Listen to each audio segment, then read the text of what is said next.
kasih reaction atau apa, kita mau sambut Kak Freddy. Silakan Kak Freddy. Oke, shalom semuanya. Ya semoga semua dalam kondisi sehat ya. Sehat pikiran, sehat secara fisik, sehat dalam rohani, dan juga sehat dalam dompet. Ya, sehingga bisa memberkati banyak orang ya. Oke. Kalau yang lalu saya bicara tentang uang, hari ini saya bicara tentang teknologi, ya, which is topiknya lagi hot di seluruh dunia. Oke, saya akan tampilkan saya punya slide. Baik, udah bisa lihat belum PowerPoint slide saya? Sudah kelihatan? Oke, good. Ya, saya kasih judul topiknya adalah Metaverse, manfaat, bahaya, dan pencegahannya. Ya, kita langsung aja. Tujuan dari pembahasan topik ini adalah bukan saya lagi pamer tentang teknologi yang sedang ada di luar, bukan. Tujuan utamanya adalah supaya kita waspada. Dunia semakin jahat. Saudara kalau perhatikan ya, ketika teknologi itu berkembang, ya teknologi itu from one level to another level, kejahatan pun ngikuti loh dari satu level ke tingkat level yang lain. Saya ingat sekali tahun 93, which is itu email baru pertama kali ditemukan, baru pertama kali dipakai. Ya, saya ingat sekali itu saya masih di US lagi masih kuliah. Itu the first time email itu masuk ke kampus-kampus. Kemudian teknologi email berkembang lagi ke teknologi yang lebih tinggi lagi. Nah, ketika teknologi berkembang, nah kejahatan semakin jahat. Itu ternyata grafiknya itu paralel, saudara. Nah, demikian pula juga dengan metaverse. Nanti saya akan beberkan ya betapa bahayanya di metaverse kalau kita tidak aware, ya kita tidak waspada. Nah, saya akan bacakan dulu buat saudara di Yeremia 17 ayat 5 dan 6 dikatakan begini. Beginilah firman Tuhan, terkutuklah orang yang mengandalkan manusia, yang mengandalkan kekuatannya sendiri, dan yang hatinya menjauhi daripada Tuhan. Ya, ayat yang ke-6 dikatakan, ia akan seperti semak bulus di padang belantara. Ia tidak akan mengalami datangnya keadaan baik. Ia akan tinggal di tanah angus, di padang gurun, di negeri padang asin yang tidak berpenduduk. Saudara, saya mau highlight mengandalkan kekuatannya sendiri dan hatinya menjauh daripada Tuhan. Teknologi menolong orang, mendorong orang, bukan menolong orang ya, mendorong orang, memicu orang, ya semakin mengandalkan diri sendiri dan semakin hatinya menjauh daripada Tuhan. Kita nggak usah ngomong sampai ke metaverse sekarang aja, saudara. Ya, hidup kita kalau mau terus terang, banyak di antara anak-anak Tuhan, ilahnya yang pertama bukan Allah Bapa, bukan Yesus Kristus. Ilahnya adalah gadget. Ya, sejak kita buka mata, melek, tidur, ketika kita morning time ya kita melek sampai kita tidur lagi. Coba lihat saudara, benda apa yang pertama kali pegang dan benda apa yang terakhir kita pegang sebelum kita tidur? Udah pasti gadget, Bapak Ibu sekalian. Jadi kalau saudara perhatiin ya, teknologi akan men-trigger orang semakin mengandalkan kekuatan sendiri dan hatinya semakin menjauh daripada Tuhan.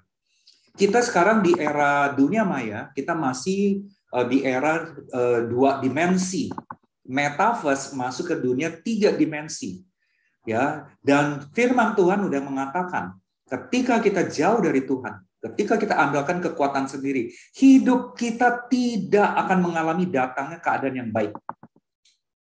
Dan kalau kita tidak aware, kita akan semakin terpuruk, saudara. Nah, ini juga sudah diramalkan di dalam 2 Timotius 3 ayat 1 ya sampai 5 ya. Ini ayat yang sangat sering saudara mungkin dengar, tapi ini akan semakin digenapi oleh teknologi.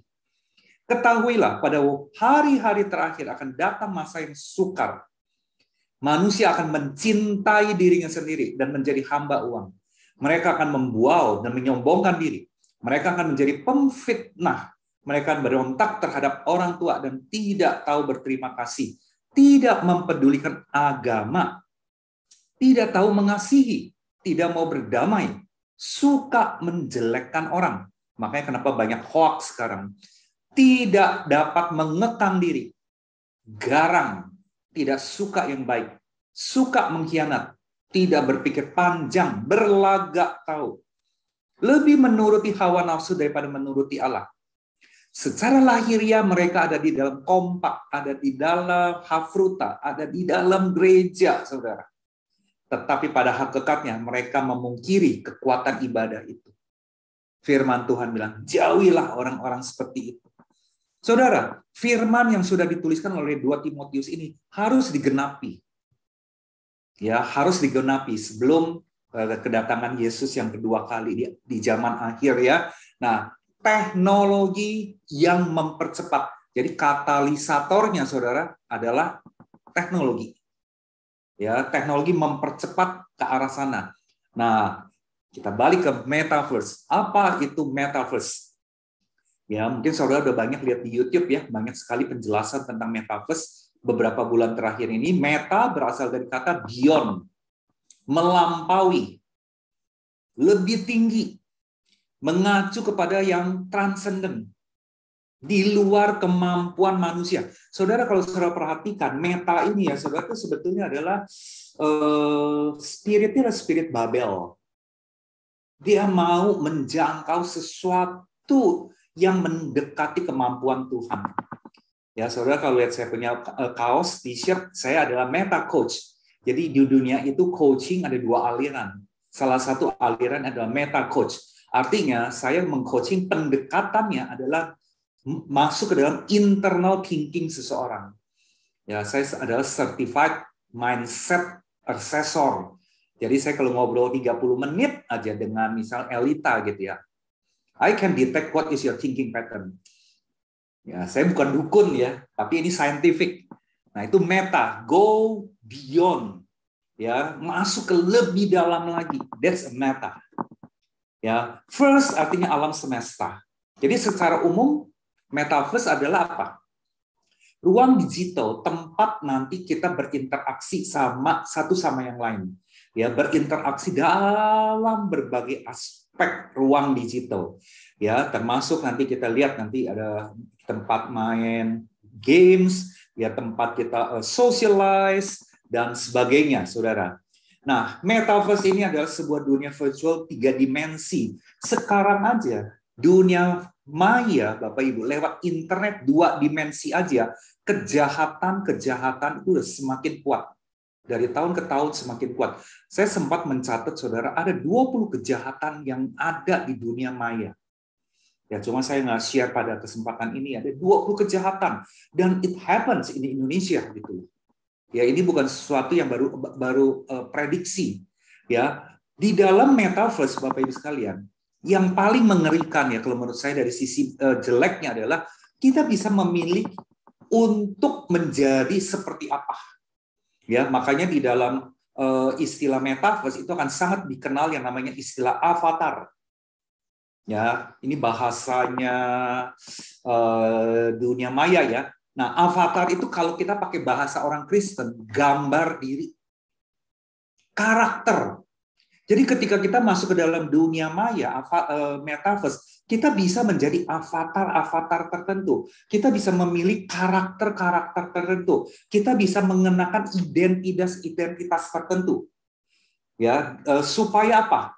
Supaya kita kelihatan hebat.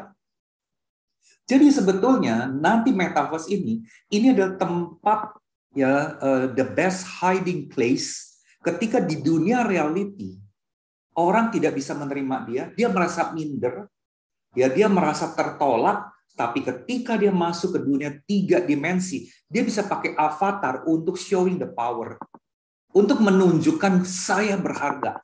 Disitulah letak kepuasan psikologisnya itu terpenuhi. Di dunia nyata, ya dia diabaikan, dia di underestimate, ya dia merasa dia nggak layak. Nah, orang-orang kayak gini akan berbondong-bondong masuk ke satu wadah yang bernama metaverse. Karena disitulah tempat persembunyian yang terbaik, di mana dia akan menjadi satu avatar tertentu. satu sosok tertentu, satu kepribadian tertentu. Mengerikan sekali, saudara. Ya, ini side effect-nya.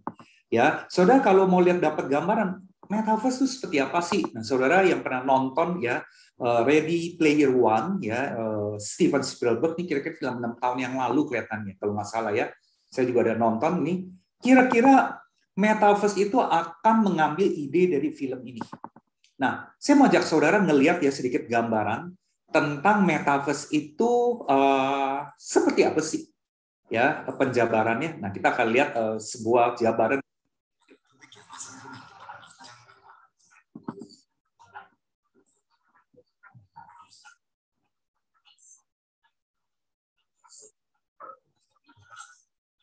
Suaranya nggak kedengeran, Pak Freddy.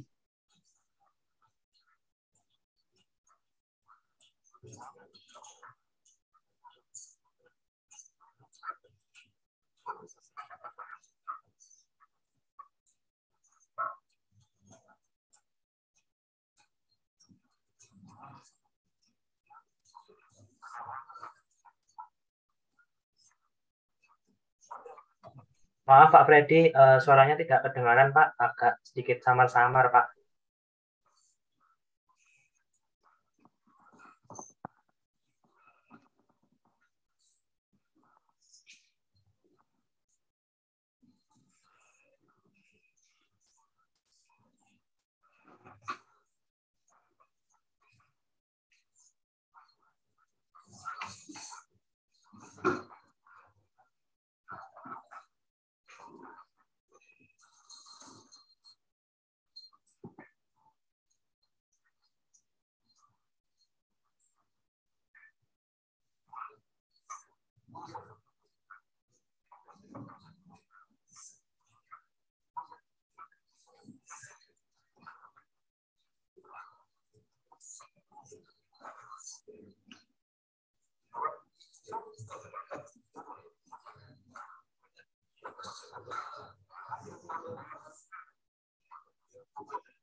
Oh my God.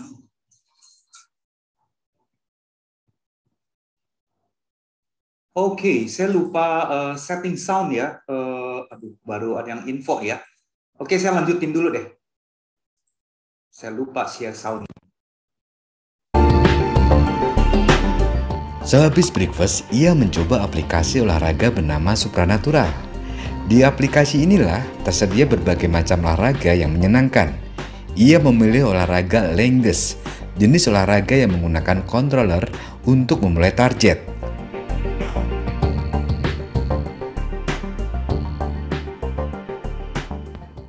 Karena terlalu menikmati olahraga, wanita itu lupa bahwa ada jadwal meeting di aplikasi Spatian.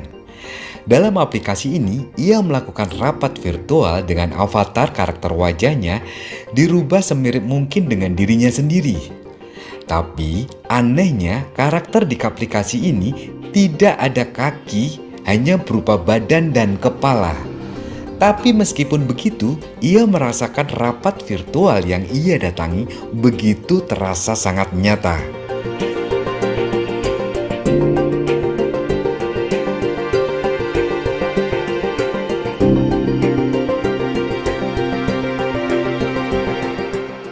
Setelah rapat di Spatian, ia juga ternyata ada rapat lagi di aplikasi Horizon World Room, aplikasi yang dibuat oleh Meta atau biasa kita kenal dengan Facebook.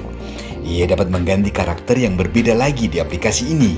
Saat rapat, ia menuliskan sesuatu di papan tulis virtual dan merasakan benar-benar seperti menulis di papan tulis asli. Ia mengatakan bahwa bertemu di Metaverse itu menyenangkan, asalkan tidak melakukannya selama 4 jam berturut-turut. Rapat selesai, ia merasa mata dan kepalanya sakit karena terlalu lama menggunakan VR.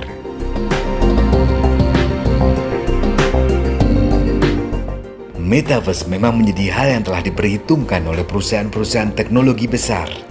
Karena dengan adanya terobosan ini, Metaverse memberikan peluang untuk membangun platform baru dalam menjalankan segala aspek kehidupan melalui dunia virtual. Gimana Sobat RBI? Mau terjun di dunia Metaverse yang menarik ini? Atau malah menganggap ini hanya suatu mimpi atau konspirasi? Semua terserah Sobat RBI. Intinya, jangan pernah ketinggalan informasi dan teknologi terbaru. Dan jangan mudah terpengaruh oleh hal-hal baru yang belum tentu berdampak baik di kehidupan kita.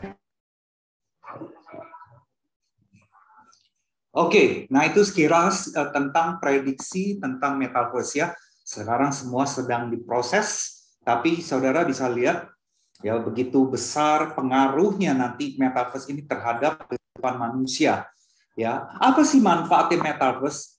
Jadi ada plusnya. Ya, manfaatnya banyak sekali. Ya, yang pertama kita bisa transaksi jual beli barang dan jasa lewat Metaverse. Kita bisa shopping di Metaverse, saudara. Ya, ketika saudara buka akun di Metaverse, nah nanti dia akan minta data-data dari tinggi badan, ya lebar pinggang, kemudian lengan itu panjangnya berapa, bahu berapa, dada berapa dan sebagainya. Nah, kemudian ketika data itu tersimpan, someday saudara masuk ke Metaverse toko misalnya Uniqlo. Saudara mau ngepasin baju, saudara punya satu taksiran baju tertentu, saudara ambil, saudara bisa fit in kepada ukuran badan saudara lewat dunia maya. Sehingga saudara bisa lihat ya ketika di badan saudara jatuhnya bagaimana dan sebagainya. Nah, ketika saudara setuju, saudara cocok, saudara langsung lakukan transaksi. Nanti tinggal diminta saudara ya mungkin password saudara bukan atau nomor akun saudara untuk transaksi. Nah, kemudian ketika saudara udah klik 3 jam kemudian Gojek atau GoSend datang ke rumah saudara. Paket, bajunya udah datang. Itu adalah model transaksi yang akan terjadi, saudara, di dunia maya. Ya, it will coming soon. Ya, saudara juga bisa transaksi bank, buka account segala macam lewat Metaverse. Sekarang banyak bank-bank besar di Indonesia sudah atau sedang mempersiapkan infrastrukturnya. Bahkan saudara juga bisa beli rumah. Saudara lihat contoh modelnya, kalau selama ini kita lihat video hanya 2 dimensi. Ya lewat rumah tertentu. Nah, saudara bisa lihat, bisa mengalami masuk ke rumah itu. Wow, ini luar biasa, saudara. Mempermudah kehidupan seseorang. Termasuk meeting-meeting. Kalau kita Zoom sekarang ini di dunia maya. Tapi 2 dimensi. Next-nya di Metaverse, ya kita bisa seolah-olah kita ada di dalam ruangan itu. Ya, kita juga bisa sosialisasi. Ya, nanti kalau saudara mau lakukan hafruta, kita akan jalan-jalan, yuk kita akan lakukan hafruta di London ya, di cafe di London. Saudara tinggal klik aja saudara. Ya sambil ngopi di tempat masing-masing. Tapi kehadiran saudara dengan avatar saudara, dengan teman-teman saudara punya avatar, itu nanti kita akan hafrutanya tuh di dunia maya. 3 dimensi. Keren ya. Nah, rekreasi, edukasi, keagamaan. Dan sekali lagi saudara, nanti akan diperkirakan mata uang digital akan diberlakukan someday. Ya, jadi nanti ada kesatuan mata uang digital yang dipakai. Dan akan muncul banyak profesi baru ya karena adanya Metaverse. Ini ada manfaatnya saudara. Ya, kemudian Bapak Ibu, teman-teman semua, ya Metaverse ini juga memudahkan kita menjelajah dunia tanpa kita keluar dari kamar. Ya, orang-orang yang punya keterbatasan fisik, orang yang lansia, difabel, bisa jalan-jalan saudara ke Rusia, ya ke Swedia saudara, hanya di kamar. Ya, tapi kelihatan very real. Ya, kemudian saudara banyak sekali potensi ekonomi yang baru, makanya sekarang nih banyak pebisnis sudah mulai banyak belajar tentang metaverse dan bagaimana dia harus segera masuk ke sana. Dan kemudian juga ini adalah sebagai sarana promosi yang luar biasa kuat sekali.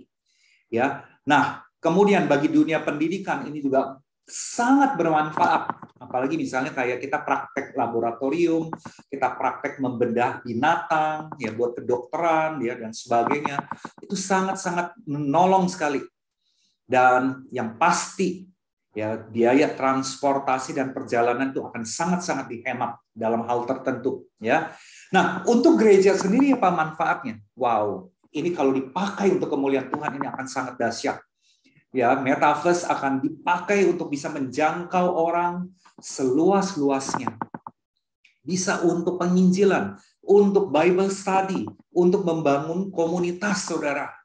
Nah, jadi gereja pun harus mengerti tentang metaverse. Ya, tapi biasanya sejarah gereja selalu ketinggalan dengan sekuler.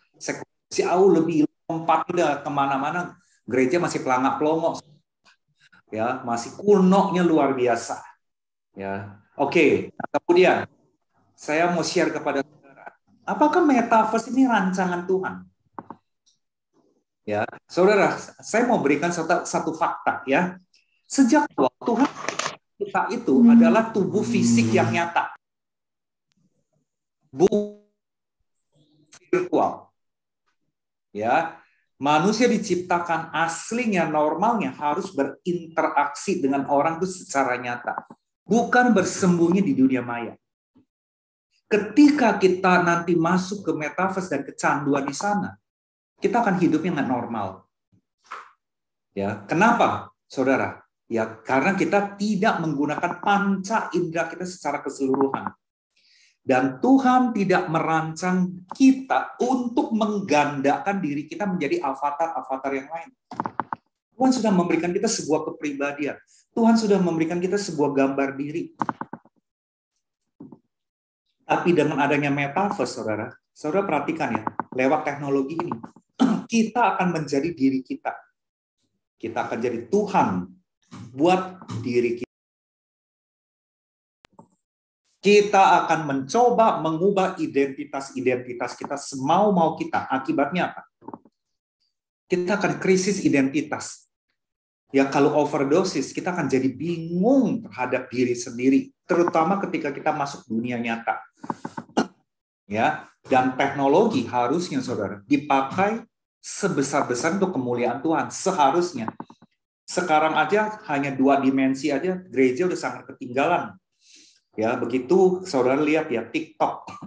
Ya, ternyata TikTok itu udah menyalip Facebook, menyalip IG, Instagram.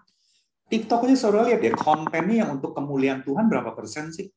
Sebagian besar kan untuk hal-hal yang sia-sia kan sebetulnya Bapak Ibu.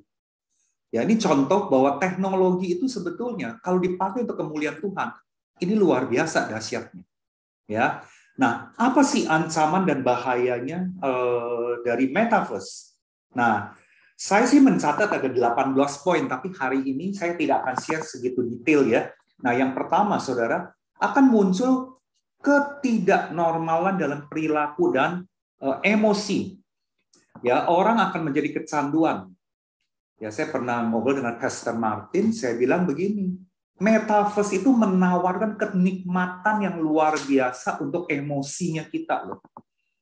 Dan orang akan semakin kecanduan masuk ke dalam dunia 3 dimensi ini. Ya, kemudian saudara, ini adalah tempat pelarian orang-orang yang sakit hati, kepahitan, kecewa, minder, gambar dirinya negatif, nggak merasa diterima di dunia nyata. Dia akan masuk ke dalam dunia maya menjadi apapun untuk balas dendam. Dia akan menjadi very powerful dengan memilih avatar-avatar tertentu. Jadi saudara, emosionalnya, kebutuhan psikisnya adalah sesuatu yang semu, tetapi dia dipuaskan. Nah, metaverse kalau tidak dipakai dengan bijaksana, ini adalah sarangnya. Kita memenuhi keinginan daging, keinginan mata, dan keangkuhan hidup. Ya, dan saudara, nanti saudara someday married, punya anak-anak saudara ini yang paling rawan sekali.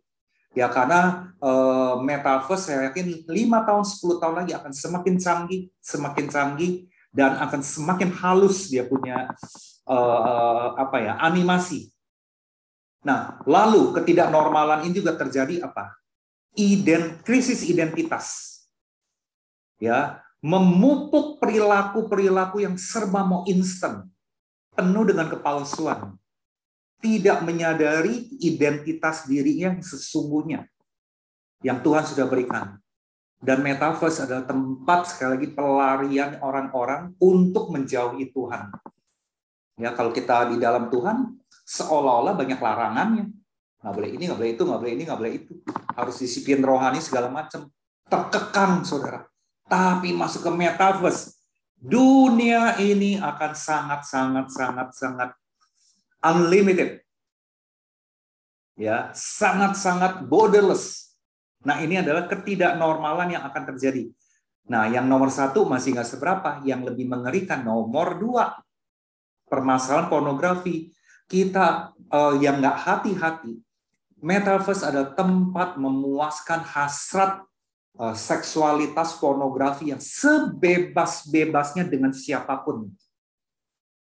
Karena kita bisa melakukan hubungan seksual dengan berbagai avatar yang kita bisa pilih. Mengerikan sekali, saudara. Ya, saudara, saya pernah dengar, saudara pernah tahu SIM ya, SIM ya, yang main bikin bangunan, jadi kontraktor segala macam. Ternyata SIM itu ada versi pornografinya. Ada versi pornografinya loh. Jadi melakukan simulasi seksualitas ya lewat aplikasi SIM. Itu kan baru 2 dimensi, saudara. Nanti 3 dimensi, saudara bisa kebayang nggak? Dan saya percaya itu nanti akan dibantu oleh satu alat lagi untuk bisa merasakan secara fisik. Karena kan metaverse itu hanya audio dan visual. Tapi nanti ada satu alat, saudara, yang akan ditempelkan di bagian tubuh tertentu, akan merasakan sensualitas yang kita langsung rasakan. Wah, ini, saudara, sangat mengerikan. Saudara mana bisa tahu ketika seseorang menggunakan Oculus, dia masuk ke metaverse, dia melihat apa? Kalau sekarang ini buka laptop, misalnya punya anak nih ya, anaknya masuk ke yang aneh-aneh, papa mama ngelihat laptop bisa ketahuan. Ini Oculus dan Oculusnya makin lama nanti akan seperti kacamata. Nobody knows, ya, what do you see? What do you observe? What do you play? Nobody knows. Hanya kita yang tahu. Saudara lihat, begitu mengangaknya ya jurang atau lubang, saudara, untuk kita berbuat dosa. Itu pemicunya akan semakin lama semakin kuat. Kejahatan cyber juga semakin banyak. Sex abuse, verbal abuse, hoax, ya, pertikaian dalam politik, penipuan, pengambilan data, dan sebagainya.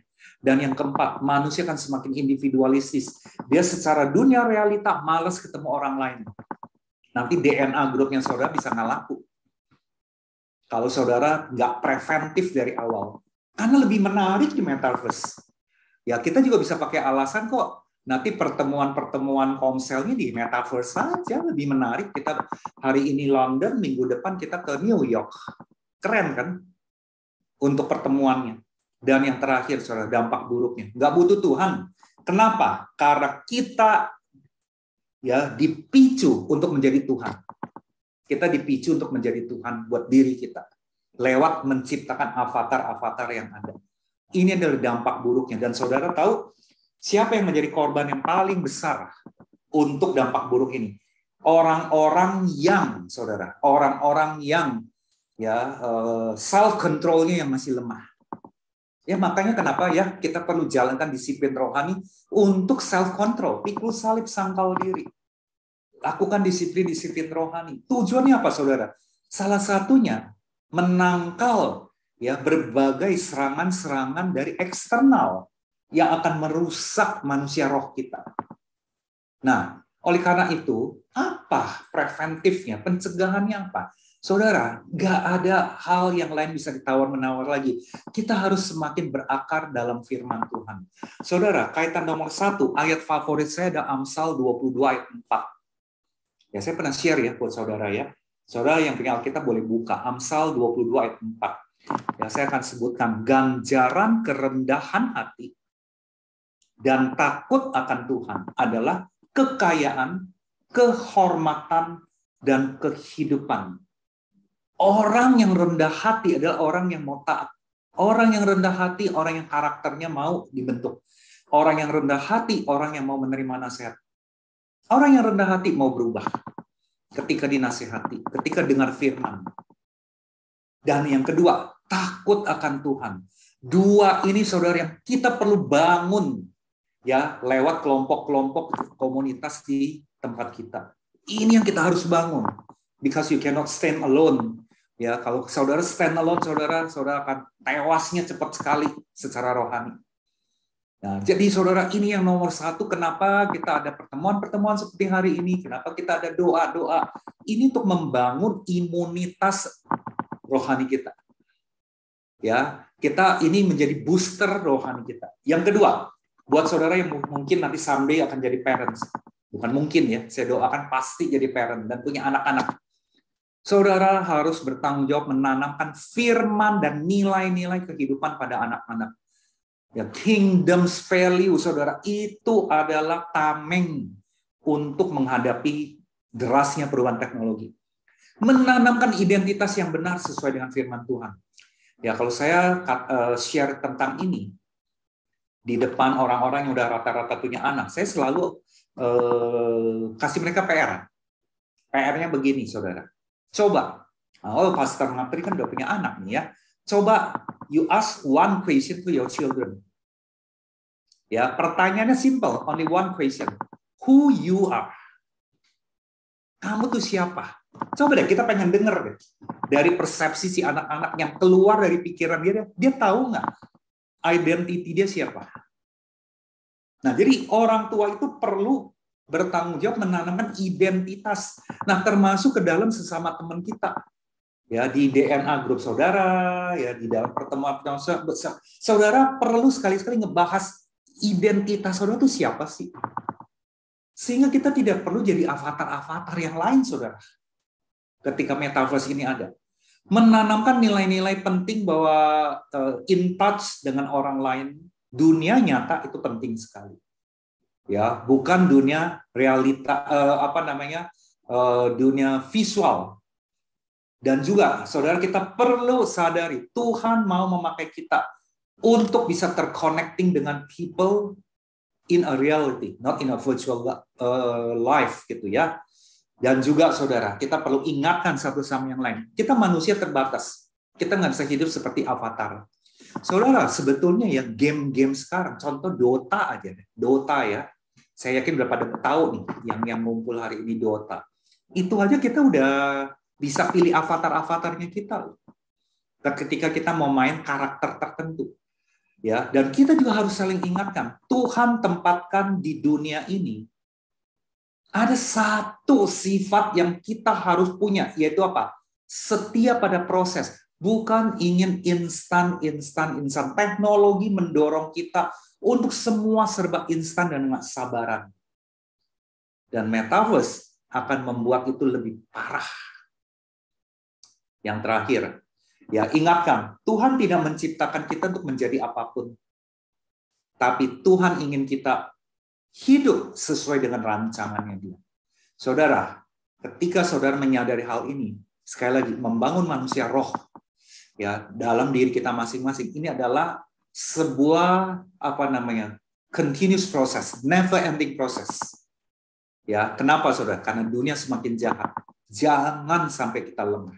Ya, oke, saya akan stop sharing sampai di sini dulu. Ya, mungkin kalau ada Q&A, kita bisa lakukan Q&A ya. Silakan saya kembalikan kepada Elita. Thank you Kak Freddy. Ini langsung banyak yang chat, I want to try metaverse. Tapi chatnya sebelum dampak buruknya di-announce gitu ya. Nah, tapi kalau boleh recap sedikit, jadi metaverse comes from the word meta, which says beyond ya. Jadi kayak ini dalam area-area Babel di mana orang-orang mau semakin jadi kayak Tuhan gitu. Nah, manfaat dari metaverse ini banyak. Mesti kita bisa transaksi, meeting, socialize, education, kayak a lot gitu ya, bahkan kayak sampai kerjaan dan mana-mana, sampai bisa travel around the world, DNA di kota ini, di kota sana, kota mana-mana ya kan. Nah, tapi apakah metaverse sendiri ini merupakan rancangan Tuhan? I think that's a very good question yang tadi Kak Freddy lontarin gitu ya. Kak Freddy tadi sebutin kalau misalnya Tuhan menciptakan fisik nyata, orang-orang itu interaksi nyata gitu, gambar diri yang unik. Jadi dengan adanya metaverse, walaupun dia punya banyak manfaat, tapi juga bisa ada potensi-potensi di mana ketidaknormalan akan muncul. Nah, beberapa ketidaknormalan itu yang tadi sempat disebutin, ketidaknormalan perilaku dan emosi. Ini akan jadi tempat pelarian di mana orang-orang akan memuaskan kebutuhan psikis, tapi ternyata semuanya malah semu ya. Jadi kebutuhannya seolah-olah kayak dipuaskan, tapi semu gitu. Sarang memenuhi keinginan daging, keinginan mata, dan keangkuhan hidup. Maksudnya ini juga sempat kita bahas beberapa minggu yang lalu, how to overcome this. Nah, ternyata malah metaverse ini speeds that up gitu ya. Jadi it's something that we should be aware of. Dan yang kedua tadi juga permasalahan pornografi. Kita bisa memuaskan hasrat kita sebebas-bebasnya dengan siapapun ya. A hiding place where nobody knows. Nobody knows dosa apa yang kita lakukan. Jadi kayak tadi Kak Freddy bilang self control itu sangat penting ya di sini, kayak I think that's really important. Terus manusia juga bisa semakin individualis gitu. Jadi that's why you highlight the importance of komunitas. We really cannot stand alone, kalau enggak cepet tewas. Maksudnya itu juga yang di announce didengungkan terus di BCC Family. That's why we want to gather as a community, karena kalau kita stand alone kita bakalan cepet tewas. Perlu bangun imunitas rohani. Nah, tadi Kak Freddy juga sebutin, kita juga semakin berakar dalam firman itu membantu untuk mencegah kita untuk mengalami dampak-dampak buruk dari overdosis metaverse ini. Tanam identitas yang benar sesuai firman Tuhan. I think this is a very important part as well. Kayak yang kita semua di sini perlu renungin gitu hari ini. Like, do we really know who we are gitu? Kayak apakah kita hari-hari ini masih bertanya, who am I gitu? Why am I here? What's my destiny? Sebenarnya Tuhan mau aku jadi apa sih? Kayak kalau misalnya hari-hari ini kita masih bertanya pertanyaan itu, berarti ini an alarm for us gitu. Kayak are we ready untuk when the metaverse come, are we ready gitu? Kalau misalnya kita sekarang masih bertanya tentang siapa kita, apa destiny kita, these are important questions that we really have to face dari sekarang. Dan Tuhan nggak suruh kita jadi siapapun, tapi Tuhan ciptain kita sesuai dengan purpose yang Tuhan memang udah adain, yang unique for each and every one of us. Dan kita mau bertumbuh sama-sama, bukan melalui sesuatu yang instan, tapi melalui suatu proses. Nah, udah ada banyak pertanyaan yang muncul tentang metaverse yang akan dibacain oleh Kak Nathan. Mungkin Kak Nathan boleh start. Thank you, Kak Freddy. Hebat nih summarize-nya. Good job. Ya, oke, silakan Nathan ya. Oke, Pak, ini ada beberapa pertanyaan, Pak. How do we balance this virtual reality with the real physical life? Kalau nanti new normalnya itu semua metaverse, dan kita gimana meresponinya, Pak? Ya, kita tidak bisa melawan teknologi. Bisa membendung arus pengaruh teknologi di sekitar kita, karena kita hidup akan dengan teknologi. Nah, yang bisa memunculkan self-control kita hanya pekerjaan Roh Kudus. Dengan kekuatan kita, kayaknya nggak mungkin deh. Kita tuh pengennya kan kalau kedagingan kita tuh yang nikmat, yang enak, segala macam.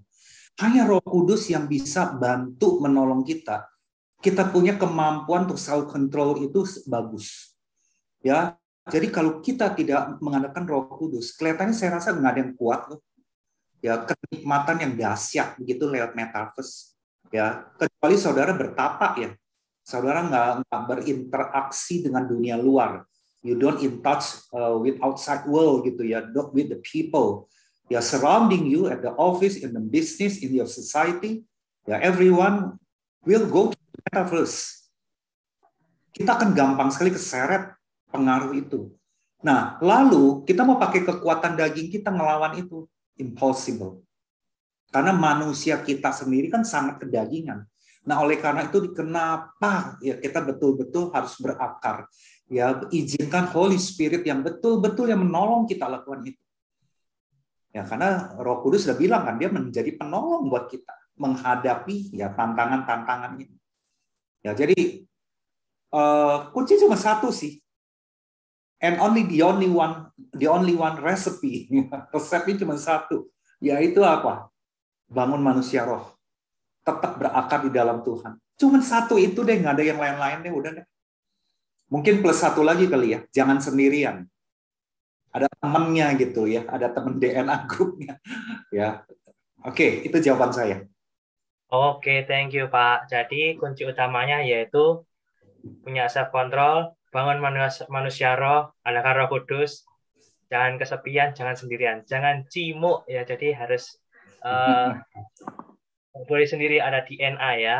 Oke, terima kasih Pak. Lalu ini ada beberapa pertanyaan lagi Pak. Yang kedua yaitu apakah metaverse itu bisa memenuhi semua hormon kebahagiaan Pak, seperti endorphins, dopamin, serotonin, oksitosin, dan bagaimana kita bisa meresponi fake feeling-nya itu Pak? Gitu.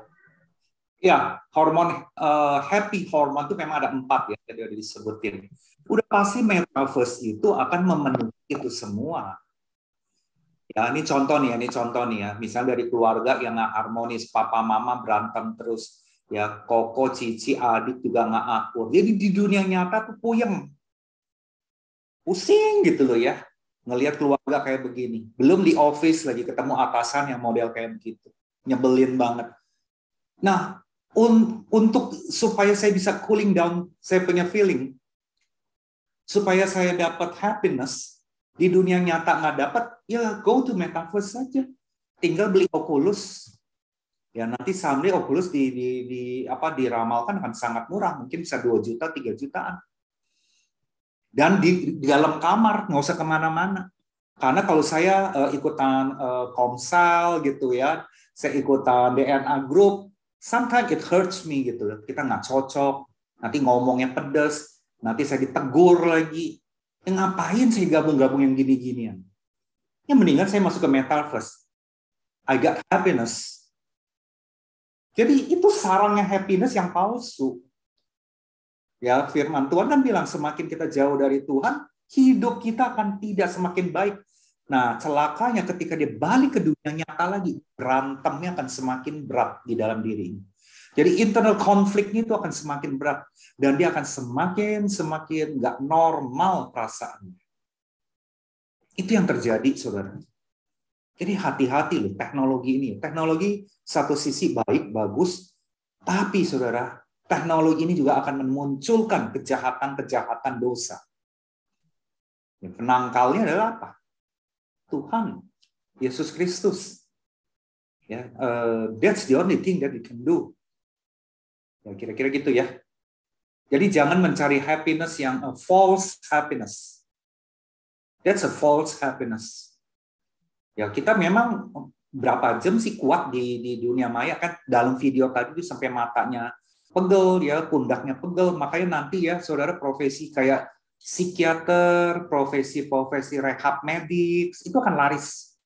Banyak orang yang ototnya sakit, lehernya sakit, dokter mata itu akan laris keras. Ya, jadi saudara yang punya anak nanti boleh jurusin ke sana. 10 tahun lagi, 15 tahun lagi. Ya, tukang pijat urut akan cuan, betul. Pegel semua di sini nanti. Ya, oke. Ya. Oke, terima kasih Pak. Jadi kuncinya kalau misalnya unhappy atau unmood, jangan sesekali pergi ke metaverse ya teman-teman ya. Kita punya Tuhan yang berikan kita kebahagiaan yang sempurna. Oke, mantap.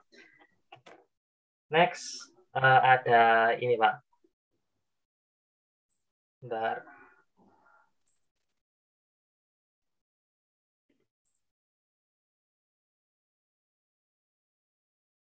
Lalu untuk di dunia bisnis Pak, bisnis kan juga bisa di dalam metaverse ya Pak ya. Kita bawa bisnis kita dalam metaverse.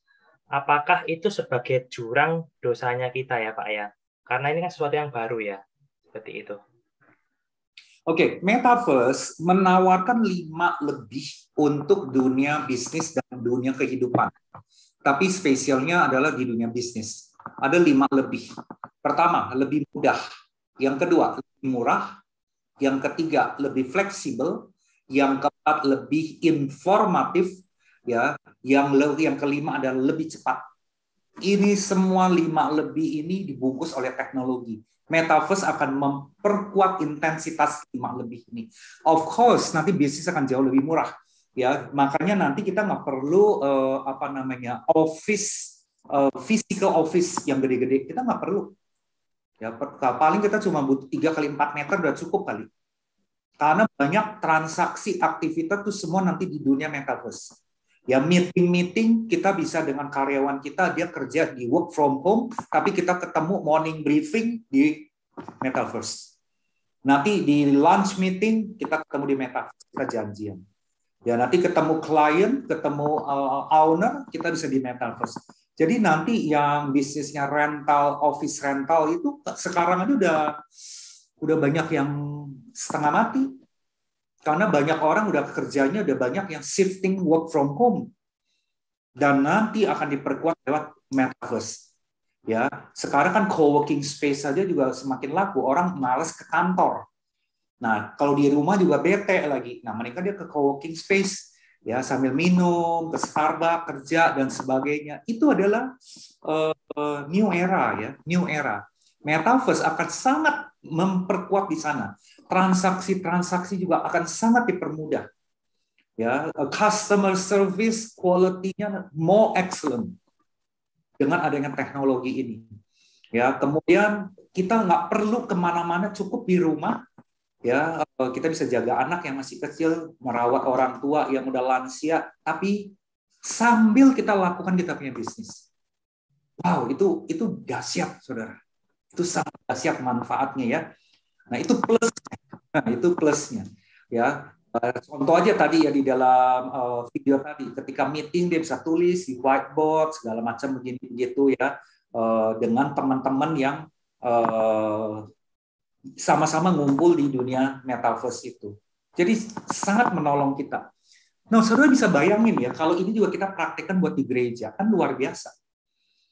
Ya, untuk menjangkau orang-orang. Ya, oke, itu jawaban saya.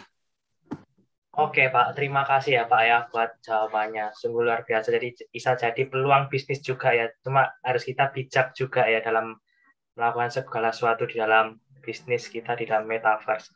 Oke, teman-teman. Mungkin di sini ada yang mau bertanya langsung kepada Bapak Freddy Leong. Oke, saya mau bertanya Bapak Freddy Leong. Oh, hi, Yogi, how are you? I'm good. Pak Freddy, saya mau tanya. Tadi waktu Pak Freddy jelasin ada yang chat saya, wah kalau gitu serem ya aku ya, metaverse. Ya, jadi kan dari situ aku melihat bahwa sebenarnya kalau metaverse ini adalah suatu teknologi yang baru, yang mungkin manusia belum semua sepenuhnya bisa menerima ya, Pak ya, seperti kayak 20 mungkin belasan tahun yang lalu ketika teknologi digital payment dan lainnya keluar, itu kan banyak orang ngomong, wah ini sistemnya anti-kris, sistemnya tatanan dunia baru, orang nggak bisa menerima, orang takut. But by the time itu berjalan, sekarang semakin semua orang menggunakan gitu loh. Dan menurut saya, metaverse sendiri ini adalah sebuah hal yang netral ya, sama seperti uang, sama seperti hal-hal yang lain, depends on how we gonna use it. Kita nggak pernah nyangka kan kalau sekarang kita ibadah pakai Zoom ini, aneh banget gitu. Dulu kita berpikir selalu ada gereja, kita berkumpul, tapi the world is changing right now. Jadi kalau pandangan saya, metaverse ini sebenarnya sesuatu yang sangat powerful, seperti yang Ko Freddy tadi sampaikan, tapi di satu sisi yang lain juga kita harus very be careful untuk menggunakannya. Karena itu akan ada di dua sisi yang kebalikan ya, bagaimana kita mau menggunakannya. Nah, kalau menurut Ko Freddy sendiri, mungkin nggak suatu saat ini kayak gereja, kayak I think like everything yang kita lakukan sekarang mungkin secara Zoom atau apa, suatu saat akan di-replace dengan metaverse itu sendiri. Nah, kalau itu terjadi, kira-kira what is gonna be, akan seperti apa gitu. Ya, oke. Kita nggak usah ngomong metaverse dulu ya kalau kita bicara gereja ya. Gereja aja dengan pandemi ini harusnya gereja itu adalah go hybrid. Jadi ada on-site, ada online. Itu udah nggak bisa dipungkiri karena dunia itu udah evolving, udah berubah banget gara-gara si COVID ini. Ya, jadi kalau dia mau survive dan dia mau growing, gereja itu dia harus ada online, dunia maya, dan dunia yang nyatanya. Nah, dunia maya ini terutama dipakai untuk apa? Ini prinsipnya ya, kalau kita bicara gereja ya. Pertama, untuk menjangkau orang. Ketika kita udah jangkau dia lewat dunia maya, nanti lewat metaverse, kita ajak dia di onsite. Ya, di onsite inilah terjadi pemuritan. Nah, di pemuritan juga hybrid. Ada yang ada physical meetingnya, kemudian juga ada yang online meetingnya. Nah, yang kedua, kita juga bisa lakukan untuk equipping, untuk Bible study, di mana orang multi location gitu ya, bisa barengan belajar. Nah, tetapi untuk pemuritan yang mendalam, ya, untuk pelayanan misalnya inner healing segala macam itu kan paling bagus memang on-site. Ya, jadi gereja metaverse untuk gereja itu sangat-sangat powerful untuk apa? Influencing. Saya kategorikan itu influencing. Contoh, ya kita bikin aja misalnya video-video TikTok gitu ya. Kalau yang masih 2 dimensi, nanti metaverse ya saya nggak tahu ada bentuk-bentuk apa lagi. Untuk apa? Kita spreading gitu loh. Value-value dari Alkitab. Itu kita pakai untuk influencing, untuk menggarami dunia. Ya, itu tahap pertama. Ketika udah di-influencing, ya dijangkau, kita tarikan untuk pemuritan supaya dia nanti bertumbuh. Nah, itu di on-site-nya tuh. Jadi hybrid ini mau nggak mau harus dipakai. Dan gereja harus siap. Ya, sekarang aja, saudara, ya gereja aja juga udah mulai banyak berbenah diri kan menuju ke hybrid ini, sistem hybrid. Itu jawabannya saya sih. Jadi sekali lagi, ketika kita menggunakan teknologi untuk kemuliaan Tuhan, itu yang Tuhan inginkan sebetulnya. Ya, saya juga berulang-ulang ngomong ya sama teman-teman. Saya bilang, ayo dong, garami dunia itu lewat IG, Facebook, TikTok gitu loh. Ya jangan yang enggak gitu ya. Udah kebanyakan lah, udah kebanyakan itu semua. Ya itu sih dari point of view saya ya, Yogi ya. Thank you for asking interesting question. Oke, thank you Ko Freddy. Kalau saya waktu itu pernah lihat sih ada sekali ya video di YouTube juga. When I watch it kayak shock gitu. Maksudnya kayak ternyata sudah ada Metaverse Church itu. Dan memang tapi teman-teman ya tidak usah dicoba lah. Ini memang yang cukup unik. Jadi kita bisa masuk terus milih gimana kondisi hatimu sekarang, sedih, senang, apa. Kamu pengen khotbah yang mengenai apa, keuangan, apa. Jadi firman yang disesuaikan ke kondisi kita. Iya, Yogi ya, gambarannya gini loh. Nanti ketika udah misalnya gerejanya gereja ABC katakanlah gitu ya. Itu betul sekali. Nanti kalau orang datang ke sana ada 10 ruang teater. Ruang pertama adalah tentang equipping keuangan. Ruangan kedua adalah equipping tentang misalnya SPK. Ruang ketiga, keempat ada equipping. Silakan, kamu mau pilih menunya di mana? It will happen. Kayak begituan. Nah, itu teknologi akan sangat menolong. Jadi kita lemahnya di mana kita di-equip. Nah, ada pilihan-pilihan menunya. Nah, video-videonya udah disiapin. Video-videonya udah disiapin. Nah, kita di Abalep tuh lagi mau menuju ke sana. Tapi bukan metaverse ya, tapi di YouTube, masih di YouTube gitu loh. Jadi kita udah akan bikin menu ya. Nanti untuk kompak-kompaknya lagi butuh apa? Ini menunya udah ada, menunya udah ada. Nah, nanti dengan metaverse, wow, lebih keren lagi, 3 dimensi nanti. Exciting sih, kita lihat hal ini kalau untuk pekerjaan Tuhan ya, very exciting. Oke, thank you, Ko Freddy. Thank you for asking, thank you. Wow.